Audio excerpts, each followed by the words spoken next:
Before we begin to turn, I want to talk to you about safety. Safety is very important when you're working in a wood shop or doing any turning.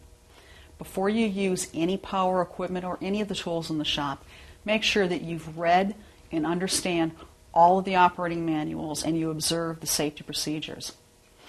You should make sure that you wear safety glasses, wear proper equipment when you turn, and don't wear loose clothing, because loose clothing or things like jewelry hanging on your wrist or something hanging on your neck can get caught in a spinning piece of equipment and you can be seriously injured.